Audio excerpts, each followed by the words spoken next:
Good morning student. आज हम class 7 part 5 खिलौने वाला कविता लय में गाएंगे और इसको समझेंगे। ये है, ओपन इट, लेसन नंबर 5। वह देखो माँ आज खिलौने वाला फिर से आया, कई तरह की सुंदर सुंदर नए खिलौने लाया है। हरा हरा तोता पिंजड़े में, गेंद के पैसे वाली छोटी सी मोटर गाड़ी है। हाँ यस, तो हाँ बच्चों, ये जो खिलौना वाला यानी कि आपने देखा होगा गलियों में सड़कों पर खिलौने वाला खिलौने बेचता है, जो छोटे छोटे बच्चों के खेलने के लिए काम में लाए जाते हैं वो खिलौने। तो वह देखो आज खिलौने वाला देखो फिर से आया है। कौन बच्चा कह रहा है? एक बच्चा जो है अपनी माँ से कह रहा है। इस कविता को लिखने वाली जो कवित्री है वो है सुभद्रा कुमारी चौहान। सुभद्रा कुमारी चौहान जो है बचपन से यानी बहुत छोटी कम उम्र से ही उन्होंने कविता लिखना शुरू कर दिया था। इनकी बहुत सारी कविताएं हमने बहुत पिछली कक्षाओं में पढ़ी हैं, जैसे कि आपने पढ़ा है कदम का पेड़, और ये बहुत ही माँ के प्रति यानी कि कृष्ण भगवान के प्रति बहुत सारी कविताएं इन्होंने लिखी हैं, जो हम आगे की भी पढ़ेंगे और अब पढ़ते आए हैं। और माँ और बेटे का प्यार, इस खिलौने वाले कविता में भी आपको ये देखने को मिलेगा कि एक बेटा जो है माँ से किस तरह से बातें कर रहा है और माँ को कह रहा है माँ देखो आज फिर एक खिलौने वाला आया, कई तरह की सुंदर सुंदर नए खिलौने लाया है।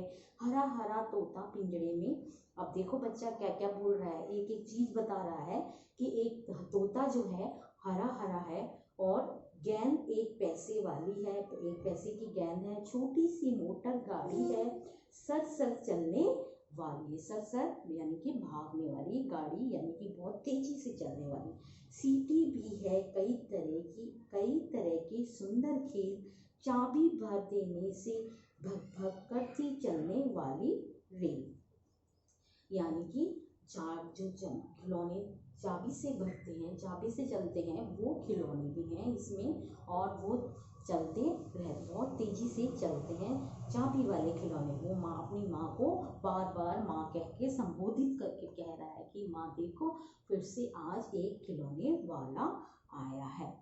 हाँ, करती चलने वाली रेल, गुड़िया भी है बहुत बड़ी सी, गुड़िया यानी कि एक गुड़िया है, यानी पहने कानों में बाली, बालों में, कानों में क्या पहनते हैं? बाली जो गोल गोल होती है, जो कानों में लड़कियां पहनती हैं, छोटे छोटे बच्चे पहनते हैं, वो बाली की बात हो रही है। हाँ, छोटा सा टी सेट, टी सेट मतलब चाय का, चाय जिसमें पूरा सेट होता है, टी सेट है, चाय के कप और प्लेट, छोटे छोटे से लोटा थाली, लोटा भी है और उसमें थाली भी है, कई तरह के बर्तन है, छोटी छोटी तलवार, छोटी छोटी तलवार भी है, नए खिलौने ले लो भैया, जोर जोर से वह पुकार रहा, खिलौने वाला कह रहा है कि खिलौने ले लो, और वह जोर जोर से पुकार रहा है कि खिलौने ले लो, खिलौने ले लो।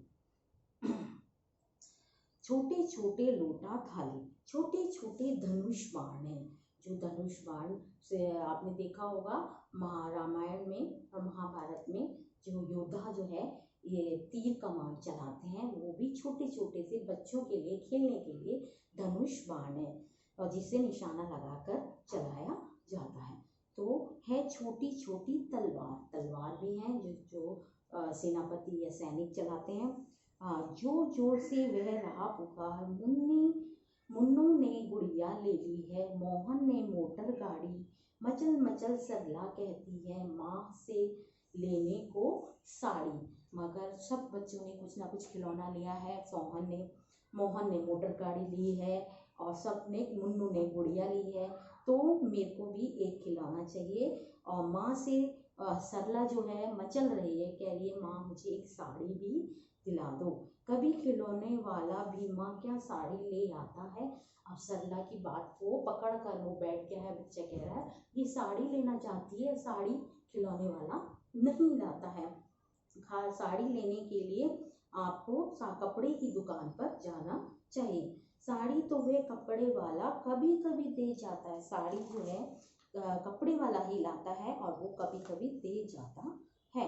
अम्मा तुमने तो ला करके मुझे दे दिए पैसे 4, कौन खिलौना लेता हूँ मैं, तुम भी मनो में करो विचार। माँ, बच्चा जो है माँ से सलाह लेना चाहता है कि माँ मुझे ये सलाह दीजिए, मुझे ये बताइए कि मैं कौन सा खिलौना लूँ, यानी कि किस तरह का खिलौना लूँ। मुझे आपने 4 पैसे दिए हैं और 4 पैसे में मैं कौन सा खिलौना खरीदूँ, आप भी विचार करो, यानी आप मुझे सोच समझ के बताओ। तुम सोचोगी मैं ले लूँगा तोता बिल्ली मोटर रेल, पर माँ यह मैं कभी ना लूँगा। बच्चा कह रहा है, अब अगर आपने ये सोचकर बोला कि बेटा मोटर, गाड़ी, गेंद, ये सभी चीज़ें हैं खिलौने वाले के पास, आप इसको ले लो, तो वो मैं कभी नहीं लूँगा क्योंकि मुझे वो नहीं चाहिए। मैं तलवार खरीदूंगा। मेरे बच्चे ने अपनी इच्छा बताई है कि मैं तो एक तलवार खरीदूंगा, और वो तलवार किस लिए खरीदेगा वो भी बताया है। जंगल में जाकर किसी ताड़का मतलब जो राक्षस होता है, और राक्षस की पत्नी राक्षसी जो कि मनुष्यों को मार करके, जंगली जानवरों को मार करके खा जाती है, वो तो मैं जंगल में जाकर के ताड़का को मारूंगा। राम समान श्री राम भगवान बनना चाहता है वो, और श्री राम भगवान की तरह ही धनुष बाण लेगा और तलवार लेगा, और वो जंगल में जाना चाहता है, और जंगल में जाकर के राक्षसों को श्री राम भगवान की तरह उनको मारना चाहता है। सारे राक्षसों को मार गिराऊंगा, तपसी यज्ञ करेंगे को मार राम समान। यस, तपसी यज्ञ करेंगे असुर। तपसी मतलब तपस्या करने वाले, जो साधु संत हैं वहाँ पे तपस्या कर रहे हैं, और असुरों ने उनको तंग किया, राक्षसों ने उनको तंग किया, तो मैं उनको मार गिराऊंगा। यूं ही कुछ दिन करते करते रामचंद्र बन जाऊंगा। ऐसे मैं बाण चलाते चलाते और सबको मारते मारते जो बुरे कर्म करते हैं, राक्षस जैसे हैं, उनको मैं मारूंगा, और मैं एक अच्छा रामचंद्र बन जाऊंगा। एक दिन मैं रामचंद्र जी बन जाऊंगा, यही रहूंगा कौशल्या में, तुमको यहीं बनाऊंगा, और मैं यहीं रहूंगा और कौशल्या में तुमको बनाऊंगा। रामचंद्र की माँ, तुम कह दोगी वन जाने को, हंसते हंसते जाऊंगा, पर माँ बिना तुम्हारे वन में मैं कैसे रह पाऊंगा। यानी कि बच्चे की इच्छा वन में जाने की है। श्री रामचंद्र जी को देख कर के उसने रामायण देखी है, उसने देखा है श्री रामचंद्र जी ने माँ का कहना माना था, माँ बाप के कहने पर वो वन को चले गए थे। इसी तरह से मैं भी वन में जाऊंगा और राक्षसों को मारूंगा, मगर मेरे को एक चिंता लग रही है कि मैं अकेला वन में कैसे जाऊंगा। मुझे तो आपकी भी चिंता है, और मैं आपको छोड़ कर के अकेला वन में नहीं जा सकता। दिन भर घूमूंगा जंगल में, लौट कहाँ पर आऊँगा, किससे लूँगा पैसे, रूठूंगा तो कौन मना लेगा, कौन प्यार से बिठा गोद में मन चाही चीज़ें देगा। अब बच्चे को मन श्री रामचंद्र भगवान की तरह बनना भी है कि मैं रामचंद्र जी जैसा बनूंगा और वन में जाऊंगा, मगर वन में जाने के लिए तो माँ को तो नहीं ले जा सकता, तो माँ के बिना उसको चिंता लग रही है कि मैं माँ के बिना कैसे रहूँगा, और मैं जब रूठूंगा तो कौन मुझे मनाएगा, कौन मुझे पैसे देगा, और मैं वन में इधर उधर घूमूंगा तो मैं खो जाऊंगा, माँ के बिना मैं नहीं रह सकता। तो इस सुभद्रा कुमारी चौहान कहते हैं कि ये जो बालक है अभी छोटा है, और इसके जो ख्याल हैं, इसके विचार जो हैं बहुत बड़े बड़े हैं, और वो राम की तरह बनना चाहता है, श्री भगवान की राम की तरह, और वो अच्छे कार्य करना चाहता है। तो आशा है आपको ये सुभद्रा कुमारी चौहान की कविता समझ में आई होगी। आज इसके शब्द लर्न और राइट करेंगे। Thank you.